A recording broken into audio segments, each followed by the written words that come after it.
Bismillahirrahmanirrahim. Assalamualaikum warahmatullahi wabarakatuh. Perkenalkan, nama saya Nurhayat Ermagaribu. Nama saya Hasni Kaluku. Nama saya Indayati Ayuba. Baik, pada kesempatan kali ini saya akan menjelaskan materi kami tentang manusia selaku hamba Allah. Khairin nas anfa'ahum linnas. Artinya, sebaik-baik manusia adalah yang paling banyak memberi manfaat kepada orang lain. Hadis riwayat Tabrani dan Daruqutnil. Al-Quran menyebutkan manusia berdasarkan perannya dengan 6 sebutan.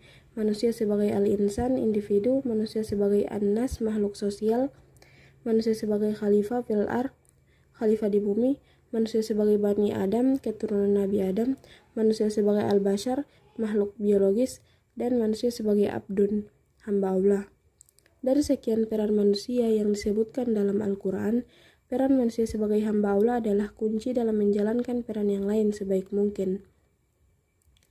Manusia sebagai hamba dalam Al-Quran dinyatakan dalam 3 sebutan, abdun, abid, dan ibad. Sebutan pertama lebih sering digunakan untuk menyebut Nabi dan hamba saleh yang menyerahkan diri kepada Allah. Penyebutan kedua lebih ditunjukkan kepada hamba yang menjalankan perintah Allah dan menjauhi larangannya. Penyebutan ketiga memiliki tingkat yang sangat dekat dengan Allah karena dalam penyebutannya, kata ini sering disandarkan kepada Allah baik dengan isim zohir maupun isim domir yang merujuk kepada zat Allah. Kesadaran diri akan hakikatnya sebagai hamba akan mengantar manusia pada tahap pengungkapan syukur paling tinggi, yaitu dengan meyakini bahwa segala yang terjadi pada dirinya adalah nikmat dan curahan kasih sayang Allah kepada dirinya. Keyakinan seperti ini akan mendorong dan memotivasi seorang hamba untuk melakukan segalanya dengan sebaik mungkin, sehingga ibadah baginya bukan hanya di atas sajadah dan menghadap kiblat, akan tetapi ibadah baginya adalah seluruh tindakan, ucapan, dan pikiran yang diperbuatnya. Yang pertama, manusia sebagai al-insan. Sebutan ini sangat erat kaitannya dengan ucapan ahli mantik al-insan hayawan an-natik, yang artinya manusia adalah makhluk yang berakal. Berdasarkan pernyataan ini, kata insan identik dengan kesempurnaan. Manusia sebagai makhluk yang berakal, berbicara dan menentukan kebaikan suatu perkara. Dalam beberapa ayat, kata ini menunjukkan bahwa Allah menciptakan manusia dengan sebaik-baik penciptaan.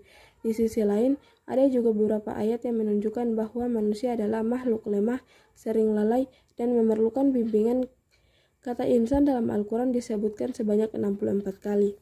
Kata ini dalam Al-Quran sering digunakan sebagai perbandingan dari kata jin. Berdasarkan kata dasarnya, insan berasal dari kata nasi, sakna, ansa.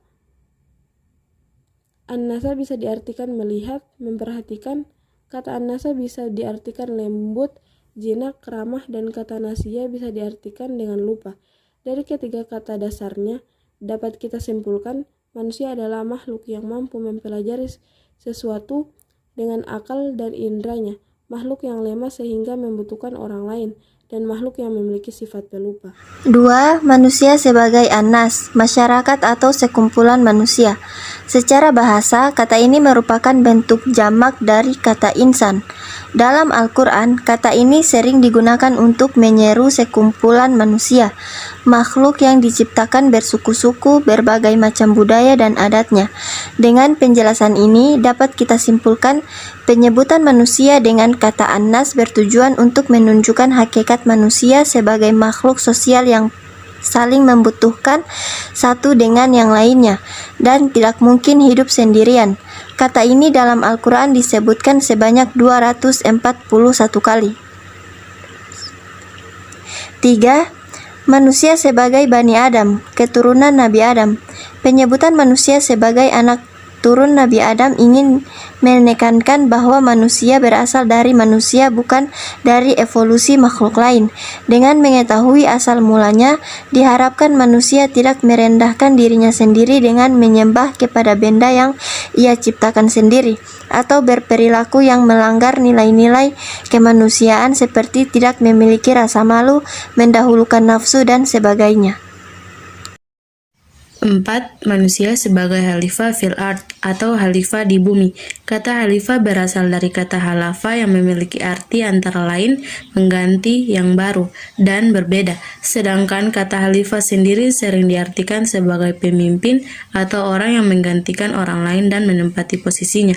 5. Manusia sebagai al-bashar atau makhluk biologis.